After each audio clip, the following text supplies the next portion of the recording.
السلام علیکم خواتین و حضرات. مجھے کبھی کبھی یہ جو زندگی ہے یہ پینوراما جیسی لگتی ہے.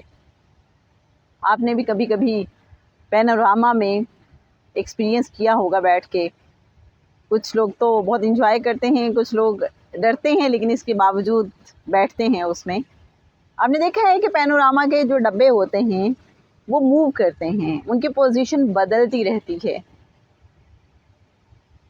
مجھے یہ لگتا ہے کہ ہم سب کی زندگی بھی پینوراما کی مانند ہے. زندگی میں ہر چیز کو تغیر ہے، ایسے ہی ہے نا.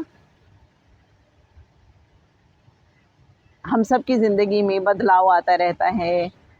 اگر ہم ظاہری طور پہ دیکھیں تو بھی تبدیلیاں آتی ہیں، بلکہ یہ ساری زندگی کیا ہے، تبدیلی ہی کا نام ہے نا. ہم اپنے باطن کو دیکھیں تو وہ بھی کانسٹنٹ نہیں ہے، اس میں بھی تبدیلی آتی رہتی ہے. ہم اپنی نفسیاتی حالت کو دیکھیں، اپنی جذباتی حالت کو دیکھیں، اپنی ذہنی حالت کو دیکھیں تو سب ہی بدلتی رہتی ہے. جیسے آج ہم ابھی آفس سے آ رہے تھے تو مجھے لگا آج کا دن کل کے دن کی نسبت کتنا مختلف ہے. کل ہم کہیں اور تھے، آج ہم کہیں اور ہیں. آج کا دن، آج کا سورج، آج کی ہوا، آج کے درختوں کے پتوں کا ہلنا کچھ اور ہی کہانی، کچھ اور ہی داستان سنا رہا ہے. اللہ سورہ آل عمران کی آیت نمبر 140 میں کیا فرماتا ہے؟ ہم تمہارے درمیان دنوں کو پھیرتے رہتے ہیں. مفہوم ہے آیت کا. پوری آیت، چلیے جی پوری آیت کا ترجمہ آپ کو پڑھ کے سناتی ہوں. اگر تمہیں ایک زخم لگا ہے تو ان لوگوں کو بھی اسی جیسا زخم پہلے لگ چکا ہے. یہ تو آتے جاتے دن ہیں جنہیں ہم لوگوں کے درمیان باری باری بدلتے رہتے ہیں، اور مقصد یہ تھا کہ اللہ ایمان والوں کو جانچ لے اور تم میں سے کچھ لوگوں کو شہید قرار دے، اور اللہ ظالموں کو پسند نہیں کرتا. تو یہ جو دنوں کا ہیر پھیر ہے یہ کیا ہے؟ ہم سب اس میں سے گزرتے ہیں. ایک سیشن قرآن پاک کے حوالے سے خوش قسمتی سے لینے کا کبھی کبھی اتفاق ہوتا ہے، تو اس میں جو معرفت والے ہیں، اللہ والے، تو وہ بڑی کام کی باتیں بتاتے ہیں. جیسے ایک صاحب بتا رہے تھے کہ ان کی گلی میں ایک صاحب تھے، تو کبھی ایسے حالات ہیں ان کی زندگی میں کہ وہ سگریٹ بھی مانگ کے پیا کرتے تھے. کہتے ہیں پھر وہ ابراڈ چلے گئے اور اللہ نے ایسے رنگ لگائے انہیں کہ ان کی زندگی ہی بدل گئی، اور ان کی زندگی ایسی بدلی کہ ان کی وجہ سے اللہ نے بہت سے لوگوں کی زندگی بدل دی. کہتے ہیں اب وہ واپس پاکستان آ گئے. اب انہوں نے کچھ ایسے ٹرسٹ ہاسپٹل یا ڈسپینسریز کھولی ہوئی ہیں جہاں لوگوں کا مفت علاج معالجہ ہوتا ہے، اور بہت سے لوگوں کی وہ مدد کرتے ہیں. تو یہ کیا ہے؟ اب آپ یہ دیکھیں، میں سوچ رہی تھی کہ یہ وہی صاحب ہیں، کبھی ان کی زندگی کا پیٹرن وہ تھا، اور اب یہ وہی ہیں کہ جن کی وجہ سے کتنے لوگوں کو کھانا ملتا ہوگا. بہت سے بھوکے لوگ پیٹ بھر کے کھانا کھا کر سوتے ہوں گے.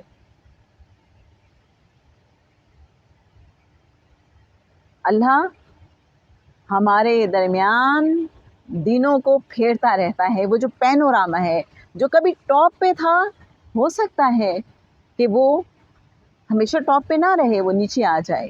لیکن جب وہ ٹاپ پہ ہے تو اس کو کیا کرنا ہے؟ جب وہ ٹاپ پہ ہے تو اسے دوسروں کا ہاتھ پکڑنا ہے، دوسروں کا ہاتھ تھامنا ہے، دوسروں کے لیے سپورٹ بننا ہے. جب اچھا وقت ہے تو ان نعمتوں کو جو اللہ نے عطا کی ہوئی ہیں انہیں دوسروں میں تقسیم کر دینا ہے، بانٹ لینا ہے، تاکہ جب اس پینوراما سے ہوتے ہوئے ہم نیچے والی پوزیشن پہ آئیں تو جو اوپر والے ہیں وہ ہمارا ہاتھ پکڑ لیں. اصل میں تو وہ ہاتھ ہی پکڑ رہے ہوتے ہیں، اصل میں تو اللہ ہاتھ پکڑ رہا ہوتا ہے، کیونکہ یہ تو اللہ کا وعدہ ہے کہ میرے بندوں کو آسانیاں دو تو میں تمہاری زندگی آسان کر دوں گا. ایسے ہی ہے. تو ہم نے کیا کرنا ہے؟ یہ جو بدلتے ہوئے دن ہیں، ایک تو ان میں راضی رہنا ہے، اللہ سے دعا کرتے رہنا ہے کہ اے اللہ مجھے میرے اختیار کے حوالے مت کرنا، اپنے کرم سے مجھ پہ توجہ فرما. میں نے اپنے آپ کو، اپنے سوچ، اپنے ارادے، اپنے اختیار کو تیرے حوالے کیا.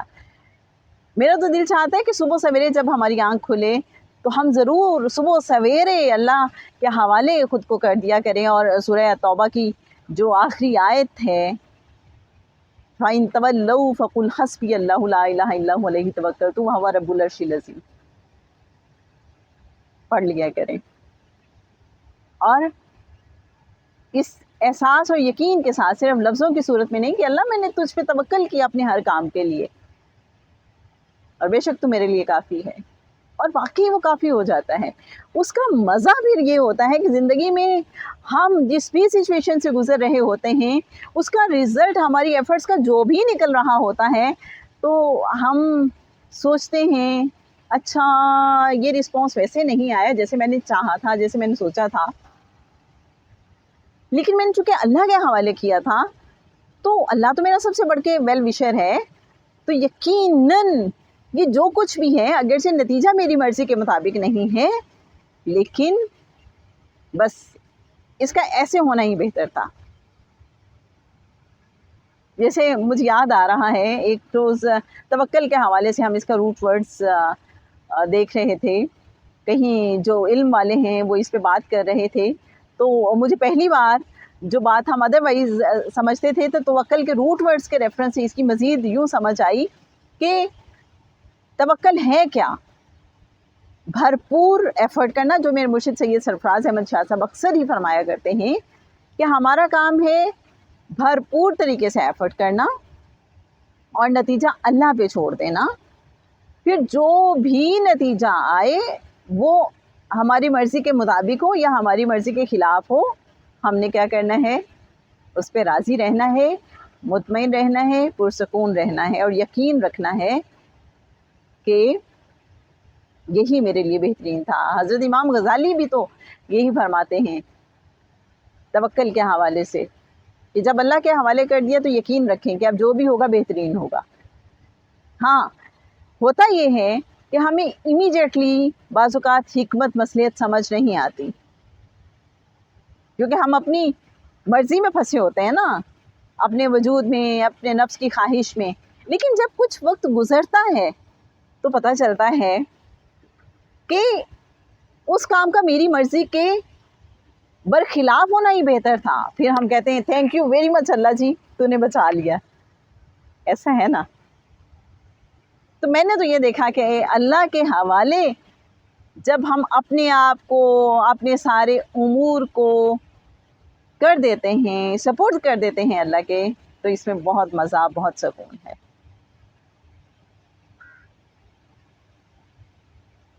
تو جناب بات ہو رہی تھی کہ اللہ ہمارے درمیان دنوں کو پھیرتا رہتا ہے.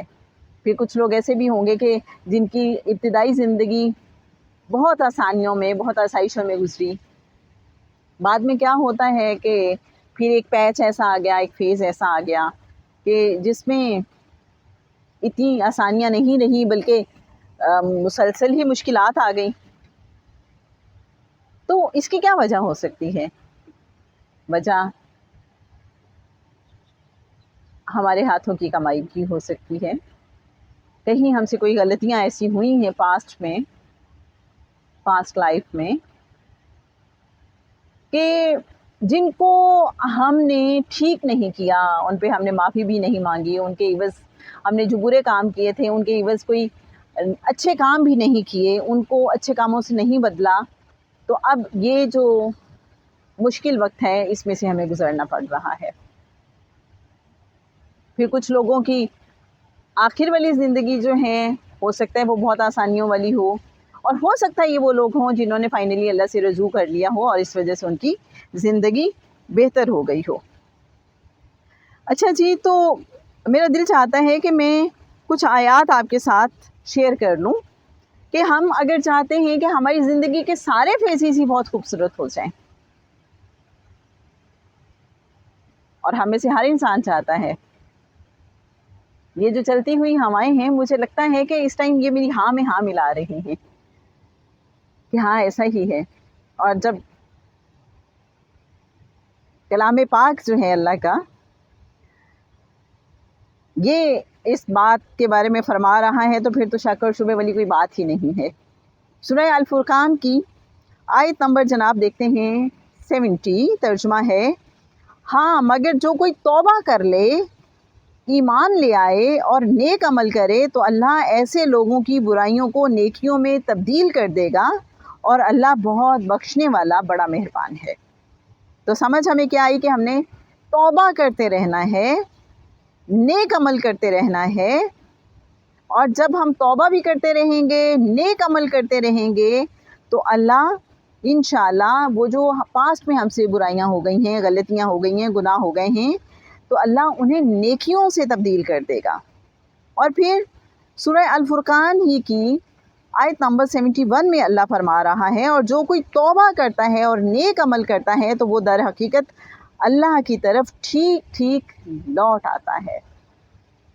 تو مجھے تو یہ لگتا ہے کہ یہ فارمولہ ہے خوبصورت پرسکون مطمئن زندگی کا.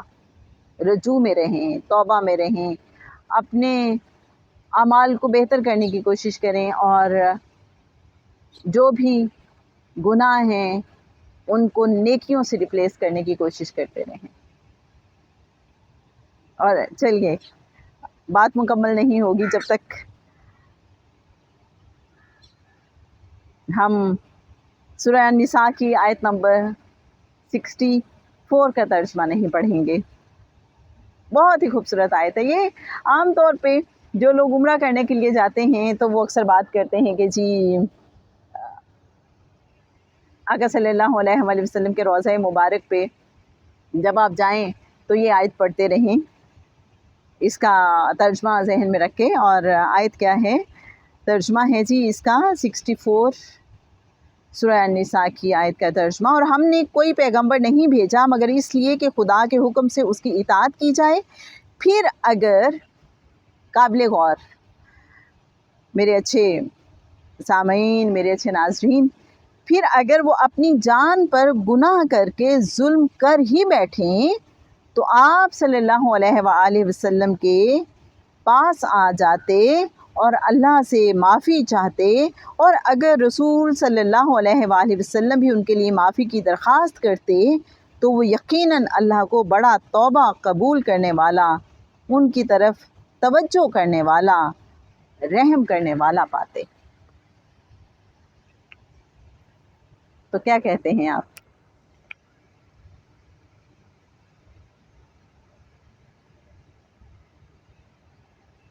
اللہ بہت مہربان ہے، اور ہمیں اللہ سے، آقا صلی اللہ علیہ وآلہ وسلم سے کنیکٹڈ رہنے کی کوشش کرنی ہے، معافی بھی مانگتے رہنا ہے. اس سے یہ سمجھ آتی ہے کہ صرف عمرے پہ جب جانا ہے تو صرف تب ہی ہم نے ایسا نہیں کرنا، بلکہ دن میں ہم کئی بار یہ پریکٹس کر سکتے ہیں. جیسے کہ معرفت والے بتاتے ہیں، جیسے رجوع والے بار بار بتاتے ہیں، سمجھاتے ہیں کہ بس یہ پریکٹس کر لیا کریں کہ دن میں بس بار بار اپنا دھیان اس طرف لے کے جایا کریں، آقا صلی اللہ علیہ وآلہ وسلم کے قدموں میں تصور ہی تصور میں بیٹھ جایا کریں، اور بس معافی مانگتے رہا کریں کہ آپ معاف فرما دیجئے، راضی ہو جائیے، جیسے بھی ہیں قبول فرما لیجئے، آپ رحمت للعالمین صلی اللہ علیہ وآلہ وسلم. تو بس دھیان لگائے رکھیں اس طرف، سب اچھا ہو جائے گا. ہماری زندگی اور اعلیٰ آخرہ سب خوبصورت ہو جائیں گے انشاءاللہ.